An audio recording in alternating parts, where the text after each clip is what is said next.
जनसभा में मेरे साथ उपस्थित भारतीय जनता पार्टी के बहुत ही जुझारू और कर्मशील अध्यक्ष डॉक्टर संजय जायसवाल जी, हमारे आरा के भारतीय जनता पार्टी के लोकप्रिय प्रत्याशी और हमारे पार्टी के वरिष्ठ नेता श्री अमरेंद्र प्रताप सिंह जी, राघवेंद्र प्रताप जी सिंह जी जो प्रत्याशी हैं बठारा से भाजपा के, विजेंद्र यादव जी जो प्रत्याशी हैं संदेश और जदयू से खड़े हुए हैं, श्रीमती मुन्नी देवी जी प्रत्याशी शाहपुर और प्रभुनाथ राम जी प्रत्याशी जदयू के, श्री कौशल विद्यार्थी जी प्रत्याशी तरारी, श्रीमती सुष्मी लता जी प्रत्याशी जगदीशपुर, श्री कामेश्वर कुशवाहा जी प्रदेश के जदयू के नेता, अशोक शर्मा जी जदयू के जिला अध्यक्ष, प्रेम रंजन जी चतुर्वेदी जी जिला के भारतीय जनता पार्टी के जुझारू अध्यक्ष, श्री जीतू चौरसिया जी नगर अध्यक्ष, यहाँ सम्मानित मंच और इतनी बड़ी संख्या में एकत्र आए हमारे सभी बुजुर्ग और नौजवान साथी, माताएं बहनें, मीडिया के मेरे साथी, प्रिंट मीडिया और इलेक्ट्रॉनिक मीडिया के साथी, सबसे पहले तो आप सब लोग इतनी बड़ी संख्या में यहाँ पर वीर कुंवर सिंह जी की तपोभूमि पर, कर्म भूमि पर आप सब लोग इतनी बड़ी संख्या में आए हैं। सबसे पहले तो आप सबका अभिनंदन है, आप सबका हार्दिक स्वागत है। मित्रों, जब मैं बिहार की धरती की बात करता हूं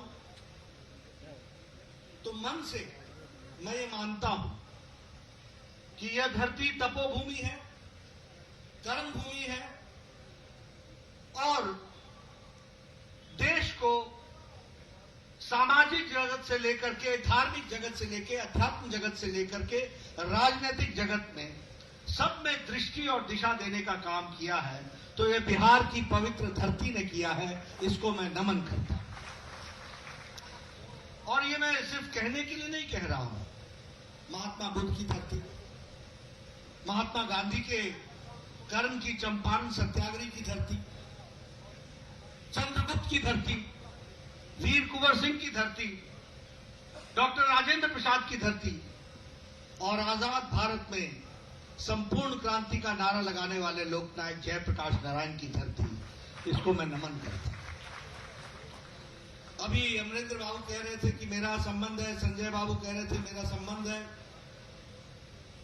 मेरा संबंध तो है, लेकिन संबंध से ज्यादा संबंध यह है कि मैं इस धरती का ऋणी, क्योंकि जो कुछ भी राजनीतिक चेतना मुझ में आई, जो कुछ भी मैंने जीवन में सीखा, वो सारी सीख मुझे मिली है तो इसी बिहार की धरती से मिली, और जिसकी शुरुआत आरा से होती है, इस बात को भी हमको समझना है। मेरे पिताजी ने 1947-46 में गोल्ड मेडल लेकर के बनारस हिंदू यूनिवर्सिटी से पास किया था, और पहली बार वो 22-23 साल की उम्र के होंगे जब वो आरा जैन कॉलेज और महाराजा कॉलेज में पढ़ाने के लिए आए थे। और यहाँ लगभग उन्होंने 5-7 साल का नौकरी भी की, पढ़ाया भी, और बाद में पटना विश्वविद्यालय चले गए और पटना विश्वविद्यालय के बाद रांची विश्वविद्यालय के कुलपति भी रहे। इसलिए आरा से उनका संबंध और हमारा संबंध, जब मैं छोटा था तो मुझे वो गाड़ी पर ले आया करते थे। उन दिनों तो रोड भी छोटी हुआ करती थी, आने में भी बहुत समय लगता था पटना से। तो उस समय हमको वो जैन कॉलेज दिखाया करते थे, बोलते थे ये यहाँ मेरा क्लासरूम था, यहाँ मैं पढ़ाया करता था, यहाँ मैं घुमा करता था, यहाँ मैं क्रिकेट खेला करता था। तो आरा के साथ मेरा संबंध कुछ ऐसा है जिसको बचपन भूल नहीं सकते। ऐसी धरती को मैं नमन करता हूं, क्योंकि जो कुछ मैं हूं ये सब कुछ मैंने यहीं से सीखा है। इसके लिए मैं आपका धन्यवाद। मित्रों, राजनीतिक दृष्टि से चर्चाएं चल रही थी। मेरे पूर्व वक्ताओं ने आपको बहुत अच्छे से सारी बातें समझाई हैं, मैं उसको दोहराऊं इसकी आवश्यकता नहीं है, लेकिन कुछ नई बातें जरूर जोड़ना चाहता हूं।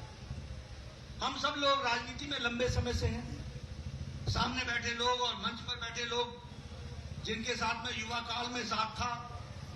मैं चेहरे पहचान रहा हूं, फर्क सिर्फ इतना हो गया है कि बाल सफेद हो गए हैं, लेकिन अभी भी वो राजनीतिक चेतना वैसी ही जवान है जो पहले हुआ करती थी, वो मेरे को देखने को मिलता है।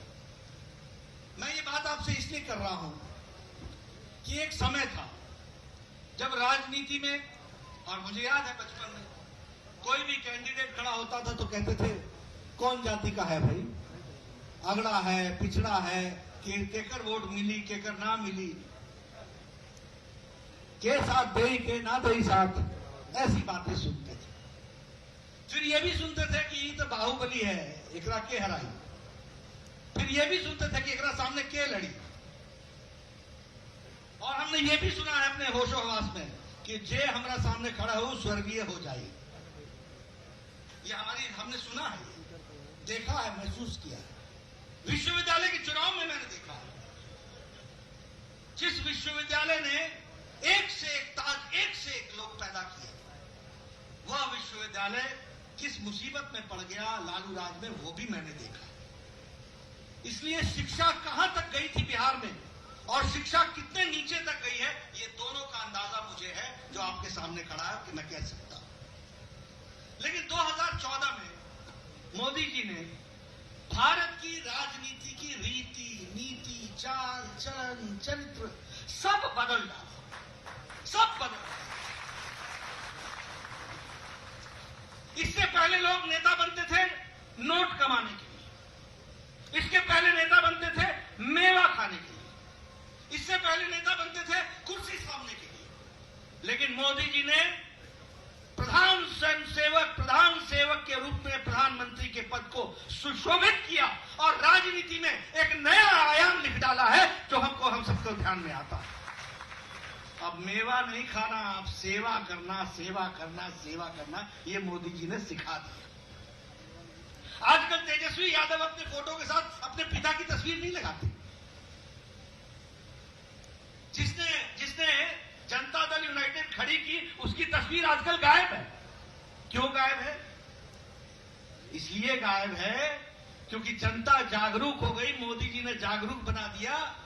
अब न जात पर न पात पर, काम के आधार पर वोट पड़ेगा, इस बात को तो उन्होंने सिखा दिया, इस बात को बता दिया। इसलिए हम रिपोर्ट कार्ड की बात करें। जनता दल यूनाइटेड आरजेडी बात नहीं करेगी रिपोर्ट कार्ड की, कांग्रेस पार्टी बात नहीं करेगी रिपोर्ट कार्ड की, माले बात नहीं करेगा रिपोर्ट कार्ड का, क्योंकि इनका इतिहास ही लालो लाल है। ऊपर से नीचे तक समाज के विध्वंसकारी शक्तियों के साथ जुड़ा हुआ सीधे सीधे दिखता है। आपको याद होगा कि मोदी जी ने कहा था कि मैं बिहार को 1,25,000 करोड़ का पैकेज देता हूं। कहा था कि नहीं कहा था? कहा था, याद है ना? उस समय लालू जी ने मजाक उड़ाया था कि 1,25,000 दे, कब दे, के दे, मालूम ना। अब आपको क्या मालूम था कि आप यहां नहीं होंगे, आप रांची के जेल में होंगे? भविष्य के में क्या रखा है किसको पता? उनको क्या मालूम था कि मोदी जी दोबारा जीत करके आएंगे और बिहार को 1,25,000 करोड़ ही नहीं 40 करोड़ एक्स्ट्रा दे करके जाएंगे और बिहार को विकास की तरफ ले जाएंगे। ये बात किसको मालूम? 10,000 करोड़ रुपए दिया है शिक्षा में, 6,000 करोड़ रुपए दिया है स्वास्थ्य में, और ये 6,000 में मैं आरा का मेडिकल कॉलेज नहीं जोड़ रहा हूं, मैं डुमराव का मेडिकल कॉलेज नहीं जोड़ रहा हूं, मैं all India institute of medical sciences Darbhanga का 1,200 करोड़ रुपए नहीं जोड़ रहा हूं। मैं स्वास्थ्य मंत्री था, मोदी जी प्रधानमंत्री रहे, उन्होंने कहा बिहार को आशीर्वाद देना है। 70 साल में बिहार में 4 मेडिकल कॉलेज हुए। वैसे तो एक ही मेडिकल कॉलेज था, Prince of Wales medical college, Patna medical college. 3 तो प्राइवेट क्षेत्र में थे जिसको सरकार ने बाद में लिया। लेकिन 2014 में हम स्वास्थ्य मंत्री बने, मोदी जी ने हमको यह आशीर्वाद दिया और बिहार में आज 14 मेडिकल कॉलेज है। इस बात को ध्यान में रखना चाहिए, ये मैं आपको बताना चाहता हूं। 8 मैंने सुपर स्पेशलिटी ब्लॉक दिया है, 8। एक सुपर स्पेशलिटी ब्लॉक 250 करोड़ का है। बक्सर में उसका काम चल रहा है 300 करोड़ रुपए का, पटना में उसका काम चल रहा है 350 करोड़ रुपए का। मैं स्वास्थ्य मंत्री था, मैंने मंगल पांडे जी को कहा, भाई पटना में मेरा जन्म हुआ 1960 में, सब जगह तुम मांग रहे हो, पटना के लिए तुम मांगते ही नहीं कुछ। तो उसने कहा नहीं मैं मांगूंगा। मैंने वहां 250 करोड़ रुपए का सुपर स्पेशलिटी ब्लॉक दिया मोदी जी के आशीर्वाद से। जब नीतीश जी को पता चला तो नीतीश जी ने कहा दुनिया का सबसे बड़ा हॉस्पिटल बनेगा तो पटना बनेगा, 5000 बेड का हॉस्पिटल और 50,000 करोड़ रुपए का बन रहा है, इसको हमको ध्यान में रखना चाहिए। वर्ल्ड का सबसे बड़ा हॉस्पिटल बनेगा, इसलिए 1,25,000 करोड़ से जोड़कर 40,000 करोड़ और एक्स्ट्रा बिहार को दिया।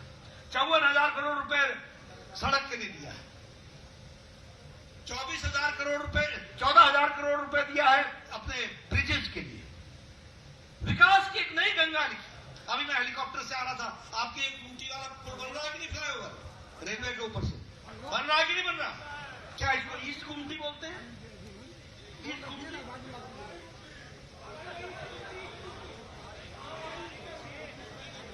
पूर्वी गुमटी, पूर्वी गुमटी मुझे ऊपर से दिखा, वो बिल्कुल कंप्लीट होने जा रहा है। विकास के ये NH-84 का काम पटना तक चल रहा है कि नहीं चल रहा है? दनादन काम पहुंचेंगे कि नहीं पहुंचेंगे पटना? ये विकास के काम किसने देखे थे? ये रिपोर्ट कार्ड लेकर के हम आपके पीछे। आप बताइए, कोविड-19 हुआ, अमेरिका हिला कि नहीं हिला? स्पेन हिला कि नहीं हिला? फ्रांस हिला कि नहीं हिला? आज भी हिले, आज भी दिक्कत है। शक्तिशाली देश है, स्वास्थ्य में हमसे अच्छे हैं, लेकिन भारत में मोदी जी ने समय पर लॉकडाउन लगा करके भारत की 130 करोड़ जनता को बचाया और कोविड के लिए तैयारी की। उसकी लड़ाई के लिए हम तैयार हैं।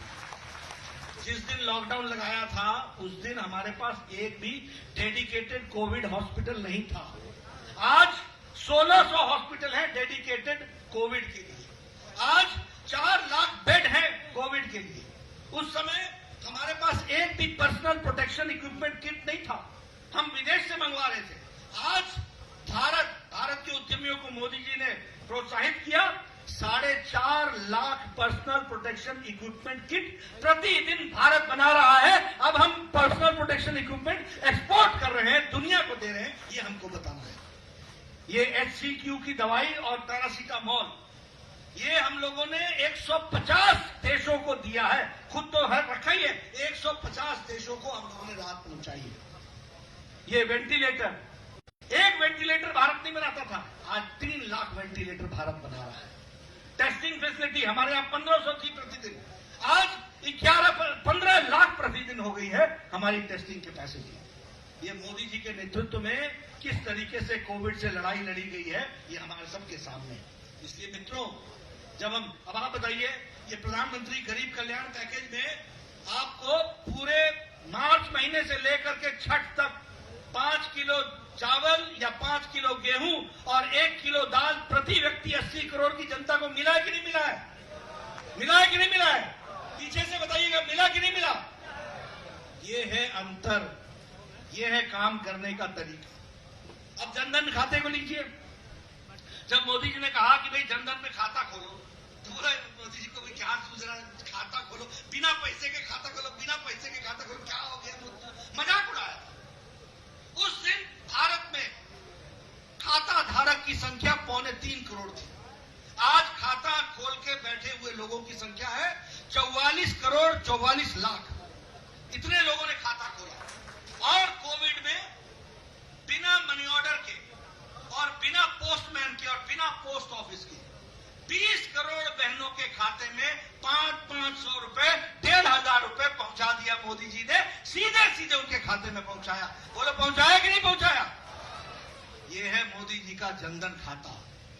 किसानों के लिए कभी सोचा था कि किसान को सीधे सीधे, राजीव गांधी क्या कहते थे कि 1 रुपया भेजता हूं तो 85 पैसा रास्ते में खर्च हो जाता, 15 पैसा पहुंचता है। और मोदी जी ने 8 करोड़ 50 लाख किसानों के खाते में सीधे सीधे प्रधानमंत्री किसान सम्मान निधि की पहली किस्त अप्रैल में पहुंचा दी और दूसरी किस्त अक्टूबर महीने के लिए 17,000 करोड़ रुपए रिलीज कर दिए हैं। ये हम आपको बताना चाहते हैं। किसानों के लिए कभी सोचा था कि लागत का 1.5 गुना MSP मिलेगा, मिनिमम सपोर्ट प्राइस मिलेगा? किसान नेता तो कौन कौन नहीं हो गए, कितने कृषि मंत्री बन गए, कितने लोगों ने अपने आगे पीछे किसान नेता का पदवी लगवा ली, किसानों के लिए कुछ नहीं किया। लेकिन मोदी जी ही थे जिन्होंने कृषि में रिफॉर्म्स ला करके किसानों को आजाद कराया है। तो मोदी जी ने कराया है, इस बात को हमको समझना चाहिए, इस बात को हमको जानना चाहिए। इसलिए मित्रों, अगर हम प्रधानमंत्री किसान सम्मान निधि की बात करें, अगर हम बात करें हमारे दिव्यांग भाइयों के लिए, बुजुर्गों के लिए, अगर हम बात करें अपने विधवा बहनों के लिए, सबको 1,000 रुपए 3 महीने के लिए पहुंचाने का काम उनके खाते में किया तो प्रधानमंत्री मोदी जी ने किया। और अब मित्रों, आत्मनिर्भर भारत के तहत एक बहुत बड़ी योजना हम लोग लेकर के आए हैं, प्रधानमंत्री लेके आए हैं। 20 लाख करोड़ रुपए खर्च होगा, 1 लाख करोड़ रुपए किसानों के लिए खर्च होगा। और ये 1 लाख करोड़ रुपए कोई यहां बैठे हुए नेता या डिप्टी कमिश्नर या डीएम नहीं खर्चा करेगा। फार्मर्स प्रोड्यूसर्स ऑर्गेनाइजेशन बनेगी, फार्मर्स की। किसान तय करेगा कि उसके खेत को क्या चाहिए, किसान तय करेगा कि कोल्ड स्टोरेज कहां बनना चाहिए, किसान तय करेगा कि स्टोरेज कहां बनना चाहिए, किसान तय करेगा कि कौन सी सड़क की मरम्मत होनी चाहिए, किसान तय करेगा कि कहां मंडी बननी चाहिए। और जहां वो कहेंगे पैसा मोदी जी देंगे, काम किसान करेगा और अपना विकास करेगा। ये नई योजना लेकर मित्रों, इसलिए मैं आपको बताना चाहता हूं कि आदरणीय प्रधानमंत्री जी के नेतृत्व में बहुत से कामों को हम लोगों ने अंजाम दिया है। आप बताइए, 18,000 गांव थे बिना बिजली के, 18,000 गांव। कभी सोचा था कि 18,000 गांव बिना बिजली के होंगे आजाद भारत में? मोदी जी ने संकल्प लिया। क्या संकल्प लिया? कि 1,000 दिन में ये 18,000 गांवों में बिजली पहुंचनी चाहिए। और 1,000 दिन में मोदी जी ने 18,000 गांवों में बिजली पहुंचा दी। और इतना ही नहीं, जब उन्होंने बिजली पहुंचाई तो बिहार के अंदर ही 1,95,00,000 लोगों को एलईडी बल्ब दिया गया। एलईडी बल्ब बिहार में दिया गया, 1,95,00,000, यानी लगभग 2 करोड़ लोगों को दिया। उसी तरीके से जो ये सौभाग्य योजना था, जिसके तहत घर को बिजली मिलनी थी, तो 32 लाख लोगों को बिजली बिहार में मिली है। और सारे देश में 2,36,00,000 लोगों के घर में बिजली पहुंचाई है। ये काम मोदी जी ने किया है। इसी तरीके से 8 करोड़ लोगों को गैस का कनेक्शन पहुंचाया, बहनों को। और लॉकडाउन के दौरान 3 गैस के सिलेंडर मुफ्त 8 करोड़ की जनता को प्रधानमंत्री मोदी जी ने पहुंचाने का काम किया। इसलिए चाहे उज्ज्वला हो, उजाला हो, सौभाग्य हो, जनधन हो, ये सारे के सारे काम मोदी जी ने आम आदमी को राहत पहुंचाने के लिए, गरीबों के जीवन में परिवर्तन लाने के लिए किया। मैं स्वास्थ्य मंत्री था, मुझे मोदी जी ने आशीर्वाद दिया। आयुष्मान भारत 12 करोड़ 71 लाख परिवारों को, 55 करोड़ लोगों को 5 लाख रुपए का हेल्थ कवर का काम किया। 5 लाख रुपए का हेल्थ कवर सालाना। कौन है ये लोग? गरीब लोग, रेडी वाला, फेडी वाला, रिक्शा वाला, ऑटो वाला, घर में काम करने वाला, मिस्त्री, बढ़ई, जो लकड़ी का काम करते हैं, जो गरीब व्यक्ति, उनको ये 5 लाख रुपए का हेल्थ कवर देने का काम किया। और नीतीश जी भी पीछे नहीं रहे। नीतीश जी ने अभी इस कोविड के दौरान 1,41,00,000 लोगों को जो राशन होल्डर थे, उनको 1,000 रुपए देने का काम किया है। यही नहीं, पिछली बार आपको याद होगा लॉ एंड ऑर्डर भी सुधारा था और बच्चों को साइकिल देकर, महिलाओं को, बच्चों को सम्मान देकर के शिक्षा में आगे बढ़ाने का काम नीतीश कुमार ने किया है। ये हम आपके सामने कहना चाहते हैं। इसलिए मित्रों, विकास की एक नई कहानी बनी। लेकिन हाँ, जब मैं ये सारी बातें आपको बता रहा हूं तो मैं आपको यह भी बताना चाहता हूं कि बिहार के अंदर आज विपक्ष क्या कर रहा है। ये जो गठबंधन है ना, ये माले, ये कांग्रेस, ये आरजेडी, इसको आप साधारण मत लेना।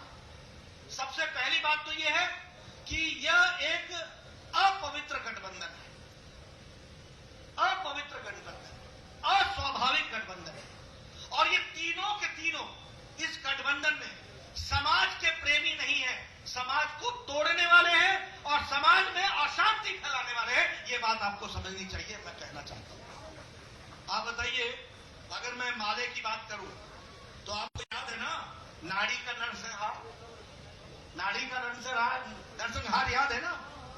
आपको याद है ना कि इचरी में किस तरीके से हमारे राम भक्तों को बीच रास्ते में प्लान तरीके से मारा गया था, याद है ना?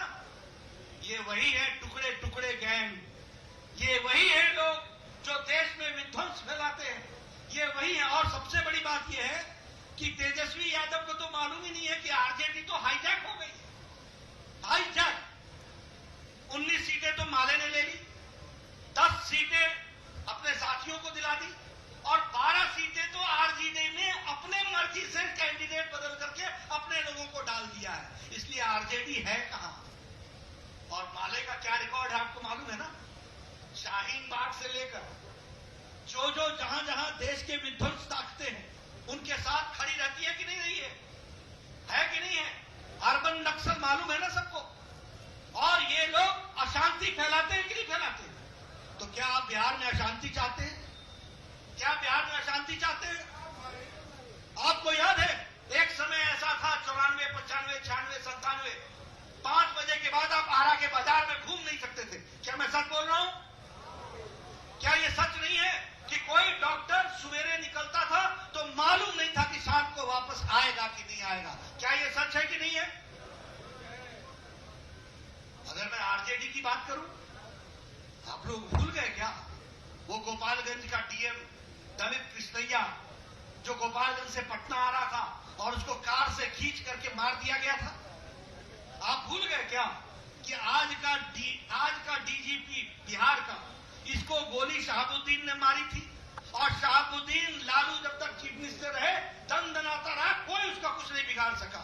ये नीतीश कुमार बने चीफ मिनिस्टर तब वो जेल के अंदर गया है, तब वो जेल के अंदर गया। इस बात को समझना चाहिए। ये आप भूल गए।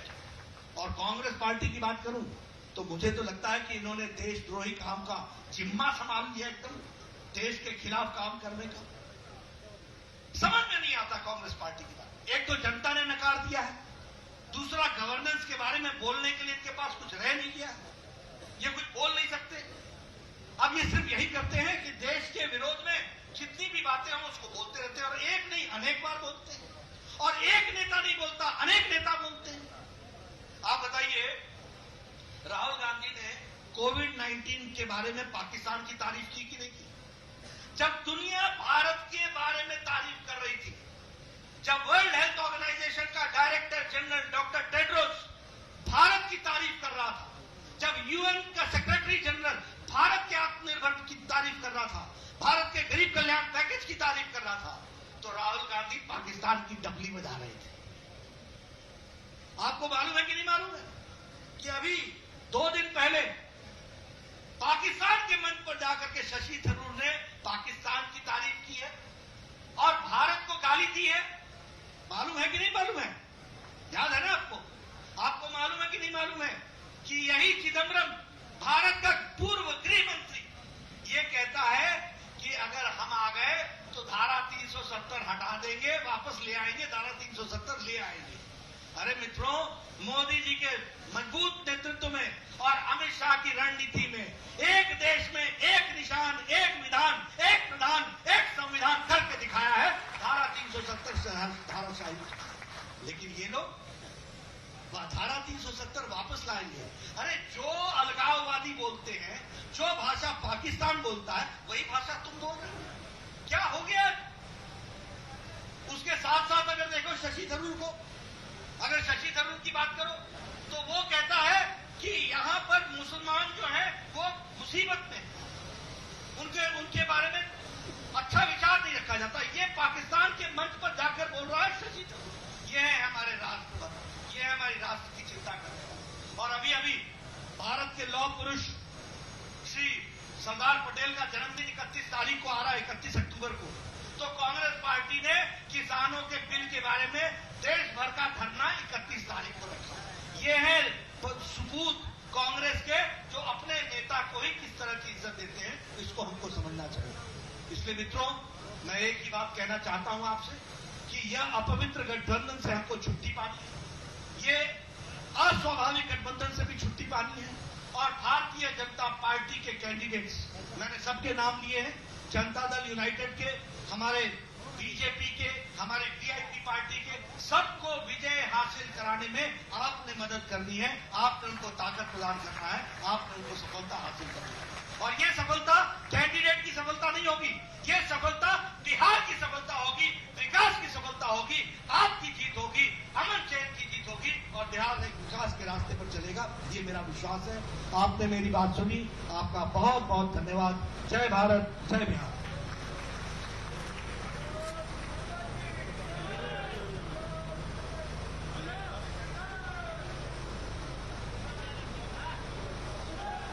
हेलो, अभी माननीय अध्यक्ष जी ने हम सभी को संबोधित किया, बताया और हमको चेताया भी कि समर शेष है नहीं पाप का, भागी केवल व्याध, जो तटस्थ है समय लिखेगा उसका भी इतिहास।